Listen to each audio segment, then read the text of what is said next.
Hey guys, and welcome back. So today we are outside putting butternut squash in the ground. We did get our pumpkins in sometime last week or so. We've been waiting for the trellises for the butternut squash. I am going to try to grow these vertically this year, which I've never done before. I want to do it to save space, and every year I end up with issues with powdery mildew, which occurs when basically the air is more wet than the soil, which is typical for here. We get very humid periods during the summertime, especially around the end of July, beginning of August. So we did start our butternut squash from seed, and I gave them a head start. They're getting very big and wonderful in my little 4-packs here. And my husband Chris built me this trellis.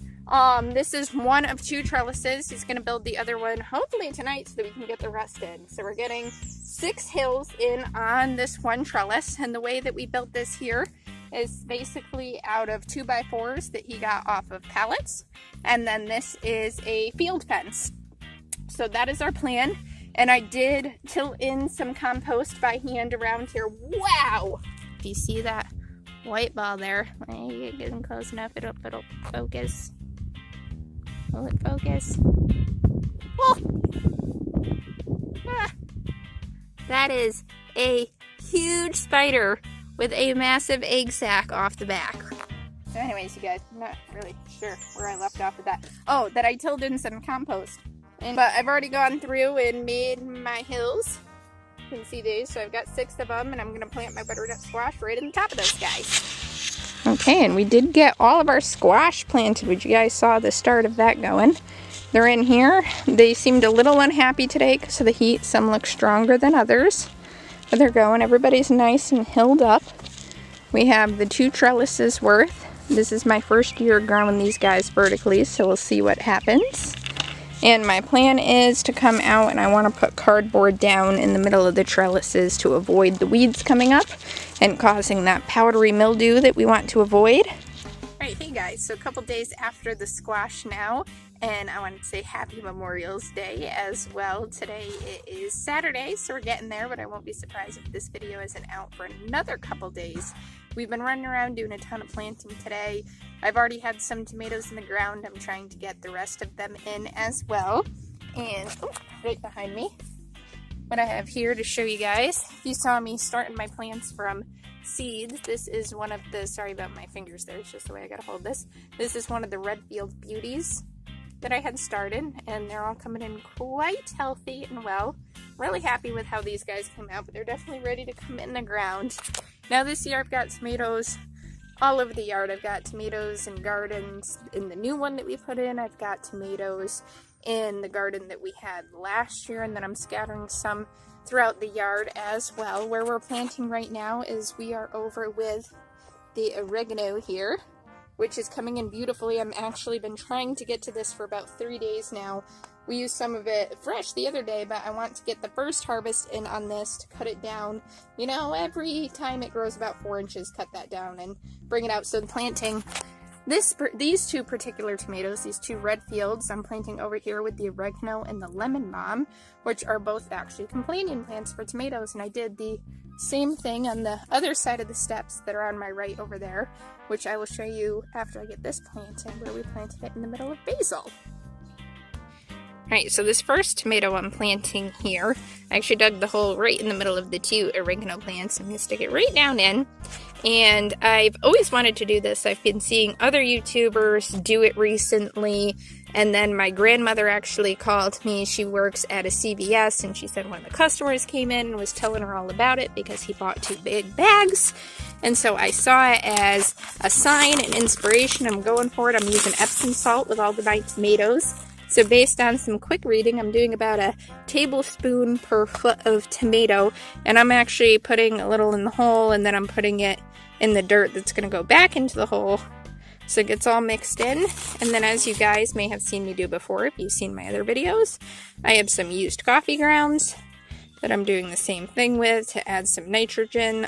This land is new to us, and the soil is still pretty poor and needs a lot of work, and nitrogen was one of my biggest problems with it. And then, sorry, I'm trying to hold the camera and do this at the same time. There we go. Some nice roots on there. Breaking some of those roots up. Oh, it's got a nice cluster of leaves there. It's kind of sad, but we're gonna pinch those leaves off. Oh, I went a little deeper. Sit it down in and push all that soil that's got the salts and the coffee grounds back in. And then we're going to give it a good water. And so she's in there nice and happy and totally blended into that oregano. We're going to plant a couple more around here. We just made sure that where I clipped those leaves off, that's in our soil so it can sprout some new roots. And over here is where we planted all of our basil. You can see right in the middle there we have a tomato. That's one of our aromas. Be nice and happy here in the circle of basil, and all these basils should grow in beautifully. We've got purples around. That's a purple dark opal basil that you may have seen us start from seed. Surprisingly, this is actually a purple dark opal basil as well. I had a couple that had more of the green, almost like a color mutation. If you look it up, they're actually kind of looking like a black opal basil. And then we have our Genoveses all around as well. So I think this all fill in really well.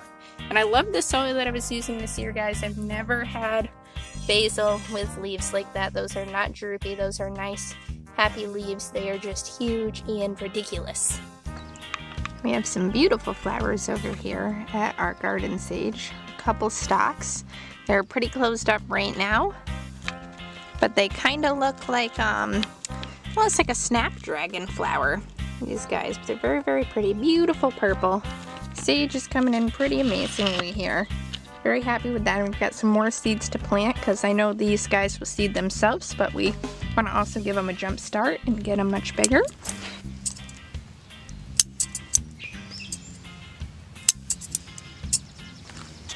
Hey guys, so we got a very big harvest of oregano for our first harvest. Just super happy, and if you can see the size of my hand compared to how much we have here. Now it's time to wash these guys up and dry them. Okay, so this is what we were able to get out of that oregano harvest. Got a nice mason jar full of it, and we'll crush that down more. It's all just the leaves in there off of the stems. And we'll crush that down when we use it a little bit to keep the flavor in there as long as possible. We're gonna keep it in a dark place, and hopefully we'll get to do a few harvests like this throughout the year. And then I saved all the stems in case my dad wants them, because he does a lot of cooking in the smoker, and I've heard that you can stick those dried out stems in the smoker for some added flavor. So I'm gonna talk to him tonight and see if he wants those. But I'm pretty happy with this oregano harvest, you guys. Okay, you guys, so thank you for joining us on this video, and we've got more videos coming out soon. I actually just came up here to the front of the house and we ordered trees to expand our orchard, what we're trying to turn into an orchard to get those planted, so we'll be getting that done and all kinds of good fun stuff. But I'm gonna go in and get this video put together and cool down for a couple minutes. So I will see you guys on the next one. I hope you guys are enjoying your day and your gardens. I love you all. God bless, and bye-bye.